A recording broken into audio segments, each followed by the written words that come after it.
ഈശോമിശിഹായിക്ക് സ്തുതിയായിരിക്കട്ടെ.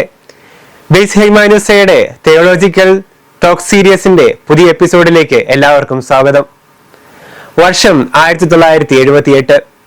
പെട്രിക് സോണിയർ എന്ന അമേരിക്കൻ യുവാവ് ഒരു കൊലപാതക കേസിൽ പ്രതിയാകുന്നു. കോടതി അദ്ദേഹത്തിന് വധശിക്ഷ വിധിക്കുന്നു. അങ്ങനെ തടവറയിലായിരിക്കുന്ന പെട്രിക്കിനരികിലേക്ക് സിസ്റ്റർ ഹെലൻ പ്രജീൻ കടന്നു വരുന്നു. സിസ്റ്റർ അവനെ സമീപിച്ച് അവനോടൊപ്പം പ്രാർത്ഥിക്കുന്നു. അവന്റെ കുറ്റങ്ങളിലും കുറവുകളും ശ്രമിക്കുന്നു. സത്യം തുറന്നു പറയുന്നതിന് വേണ്ടി അവനെ ധൈര്യപ്പെടുത്തുന്നു. അങ്ങനെ തന്റെ മരണത്തിന് ഏതാനും ദിവസങ്ങൾക്ക് മുമ്പ് പെട്രിക് ഇപ്രകാരം പറയുന്നു: ഞാനൊരു ഭീകര കുറ്റവാളിയാണ്. എനിക്കിനി ജീവിക്കാൻ അവകാശമില്ല എന്ന് കോടതി പറയുന്നു. എന്നാൽ ദൈവം എന്നെ എപ്പോഴും സ്നേഹിക്കുന്നുവെന്ന് ഞാൻ വിശ്വസിക്കുന്നു. തന്റെ മരണത്തിന് മുമ്പ് പെട്രിക് തന്റെ കുറ്റങ്ങൾ തുറന്ന് സമ്മതിച്ചു. ഇരകളുടെ കുടുംബത്തോട് മാപ്പപേക്ഷിച്ചു. അങ്ങനെ ഒരു പുതിയ മനുഷ്യനായി മരണം നേരിട്ടു. ഇങ്ങനെ അനേക സംഭവങ്ങൾ നമ്മൾക്കിടയിലുണ്ട്. ഈ സംഭവങ്ങളെല്ലാം നമ്മളോടൊരു ചോദ്യം ചോദിക്കുന്നുണ്ട്: മരണമാണ് അവസാന നീതിയെങ്കിൽ കരുണയുടെ സ്ഥാനം എവിടെയെന്ന്. ക്യാപിറ്റൽ പനിഷ്മെന്റ് അഥവാ വധശിക്ഷ ഒരു നിയമവ്യവസ്ഥയിലെ ഏറ്റവും കഠിനമേറിയ ശിക്ഷാരീതിയാണിത്. ഓരോ രാഷ്ട്രത്തിനും അതിൻ്റെതായ നിയമമനുസരിച്ച് കുറ്റവാളികളെ ശിക്ഷിക്കുവാനുള്ള അവകാശമുണ്ട്. ഇന്നത്തെ സമൂഹത്തിൽ ഉയർന്നു വരുന്ന ഒരു ചോദ്യമാണ്: കത്തോലിക്ക സഭ വധശിക്ഷയെ അനുകൂലിക്കുന്നുണ്ടോ എന്ന്. ഈ ചോദ്യത്തിന് ഉത്തരം കണ്ടെത്തുന്നതിന് മുമ്പ് വിശുദ്ധ തോമസ് അക്വീനാസ് ഒരു ശിക്ഷയുടെ 5 ലക്ഷ്യങ്ങളെ കുറിച്ച് പറയുന്നത് നമുക്കൊന്ന് നോക്കാം. ശിക്ഷയുടെ ഒന്നാമത്തെ ലക്ഷ്യമായി വിശുദ്ധ തോമസ് അക്വീനാസ് പറയുന്നത് നീതി പുനഃസ്ഥാപിക്കുക എന്നതാണ്. ഒരു കുറ്റകൃത്യം വഴി സമൂഹത്തിൽ നഷ്ടപ്പെട്ട നീതി തിരികെ കൊണ്ടുവരുവാൻ ശിക്ഷ സഹായിക്കുന്നു. ഇതിനെ മോറൽ ഓർഡർ എന്നാണ് അക്വീനാസ് വിളിക്കുന്നത്. ഡിറ്ററൻസ് ആണ് രണ്ടാമത്തെ ലക്ഷ്യം. ഒരു കുറ്റവാളിയെ ശിക്ഷിക്കുന്നതിലൂടെ സമാനമായ തെറ്റുകൾ മറ്റുള്ളവർ ചെയ്യുന്നത് തടയാൻ സാധിക്കുന്നു. റീഹാബിലിറ്റേഷൻ അഥവാ പുനരധിവാസമാണ് മൂന്നാമത്തെ ലക്ഷ്യം. ഒരു കുറ്റവാളിയുടെ ശാരീരിക വളർച്ചയേക്കാൾ ഉപരി ആത്മീയ മാനസിക വളർച്ചയെ ഇത് സഹായിക്കുന്നു. ശിക്ഷയുടെ നാലാമത്തെ ലക്ഷ്യം പ്രൊട്ടക്ഷൻ ഓഫ് ദി സൊസൈറ്റിയാണ്. ഒരു സമൂഹത്തെ ശിക്ഷ ചെയ്യാനുള്ള പ്രേരണയിൽ നിന്നും സംരക്ഷിക്കുന്നു. ഒരു ശിക്ഷയുടെ അവസാനത്തെ ലക്ഷ്യമായി അക്വീനാസ് പറഞ്ഞു വയ്ക്കുന്നത് സെൽഫ് കറക്ഷൻ ആണ്. ഒരു കുറ്റവാളി തന്റെ കുറ്റകൃത്യങ്ങളിൽ നിന്നും മാനസാന്തരപ്പെട്ട് തിരികെ വരുന്നു. കത്തോലിക്ക സഭ ഒരിക്കലും വധശിക്ഷയെ അനുകൂലിക്കുന്നില്ല. കാരണം അത് ജീവനുമേലുള്ള കടന്നുകയറ്റമാണ്.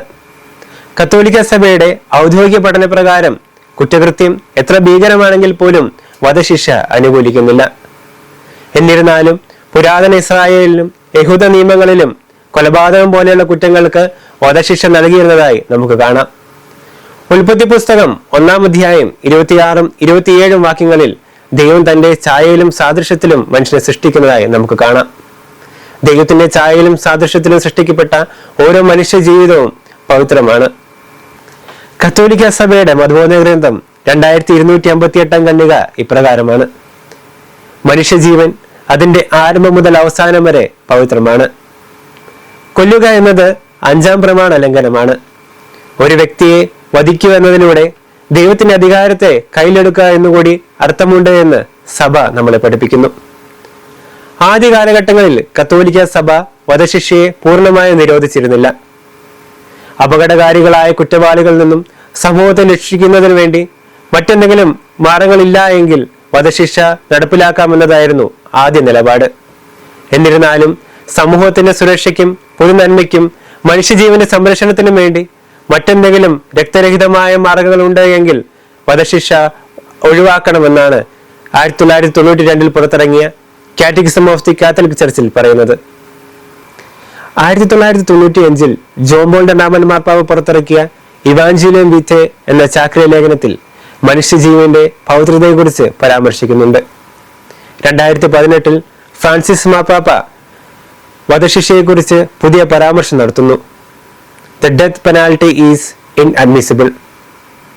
ദൈവമാണ് ഓരോ മനുഷ്യനെ സൃഷ്ടിച്ചത്.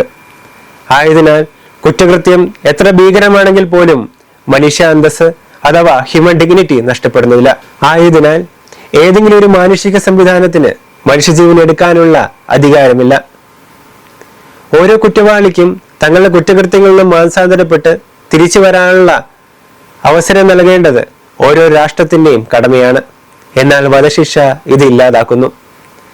തടവറ സംവിധാനങ്ങളുടെ കാര്യക്ഷമത വർദ്ധിച്ചു വരുന്ന ഈ കാലഘട്ടത്തിൽ വധശിക്ഷ ഒരിക്കലും അംഗീകരിക്കാനാവുന്നതല്ല എന്നാണ് സഭയുടെ നിലപാട്. തുടർന്ന് ഫ്രാൻസിസ് മാർപ്പാപ്പ കാറ്റഗിസം ഓഫ് ദി കാത്തലിക് ചർച്ചിന്റെ 2267 ഖണ്ഡികയിൽ ഭേദഗതി വരുത്തി. വധശിക്ഷ അമാനുഷ്യവും ക്രൂരവുമായ പ്രവൃത്തിയാണ് എന്ന് ഫ്രatelli tutti എന്ന ഫ്രാൻസിസ് മാർപ്പാപ്പയുടെ ചാക്രിക ലേഖനത്തിൽ വ്യക്തമായി പറയുന്നു. ദൈവത്തിന്റെ ഛായയിലും സാദൃശ്യത്തിലും സൃഷ്ടിക്കപ്പെട്ട ഓരോ മനുഷ്യരിലും ദൈവമഹത്വം കുടിയിരിപ്പുണ്ട്. ആയതിനാൽ വധശിക്ഷ എന്നത് ദൈവത്തിന്റെ അധികാരത്തെ ചോദ്യം ചെയ്യുന്ന കർമ്മമായതിനാൽ തിരുസഭ ഒരിക്കലും ഇതിനെ അനുകൂലിക്കുന്നില്ല. സഭയുടെ പ്രബോധനങ്ങൾ അനുസരിച്ചുകൊണ്ട് നമുക്കും സ്നേഹത്തിൽ വളരാം. അതിനായി ദൈവം നമ്മളെല്ലാവരെയും അനുഗ്രഹിക്കട്ടെ. ആമേൻ.